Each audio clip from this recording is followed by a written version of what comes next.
তো সকাল সকাল জামা কাপড় পরে রেডি হয়ে গেছি 14ই ফেব্রুয়ারির মতো একটি সুন্দর দিনে একটি সুন্দর জায়গায় যাব বলে। সবাই যাচ্ছে কুম্ভ স্নানে, আর আমি দুধের স্বাদ আইসক্রিমে মেটাতে। দেখতে থাকুন। তারপর রোজকার সরঞ্জাম নিয়ে চলে এসেছি, যা দিয়ে আমি মোটামুটি সেজে থাকি সেগুলো দিয়ে আজকে স্পেশাল সাজ সেজে নেব। স্পেশাল সাজ বলতে তেমন কিছুই না, এই একটু টুকটাক সেজে নেওয়া, এবং তার সাথেও কপালের টিপটা। হ্যাঁ, এটা আমার থাকবেই। আমি যাই পোশাক পরি না কেন, আমার কপালে টিপটা মোটামুটি থাকতেই হবে, এটা ছাড়া আমি অসম্পূর্ণ। তারপর মোটামুটি টোটো করে আমি আর মা চলে যাচ্ছি বাসের উদ্দেশ্যে। তারপর বাস ধরে যাওয়ার অপেক্ষা।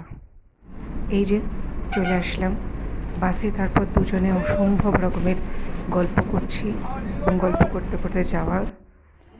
তারপর এই যে বিশাল একটা লাইন, এই লাইন দেখে মোটামুটি পালিয়ে যাওয়ার অবস্থা হয়েছিল।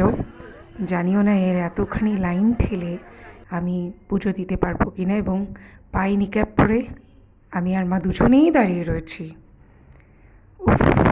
তারপর মাকে মোটামুটি বসিয়ে দিয়েছি চা বিস্কিট দিয়ে, যে সে বসুক।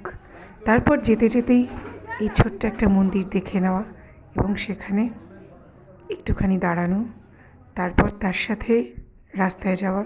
তারপর এই যে মন্দিরের ভিতরে পুরো ভুলভুলাইয়ার মতো অবস্থা, আর মার এদিকে মাথায় এটা নিয়ে যাচ্ছে তাই অবস্থা। তারপর অবশেষে তাকে দেখা, যার জন্য এত কিছু, এত লাইন, এত পরিশ্রম, এত কষ্ট, তাকে দেখে মোটামুটি প্রাণ জুড়িয়ে গেল। তারপরে এই যে লুচি না আসায় বিস্কিট খেতে থাকছিলাম, কারণ আমি খেতে সহ্য করতে পারি না, এটাই হচ্ছে বড় কথা। তারপর যেই লুচিটা আসলো, ওরে বাবারে, গোগ্রাসে খাচ্ছিলাম।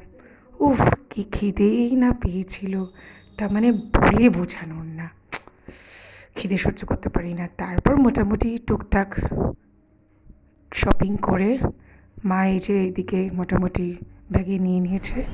তারপর ক্লান্ত হয়ে ঘুমে ঢুলতে ঢুলতে বাড়ি। নেক্সট ব্লগে দেখা হচ্ছে, বাই।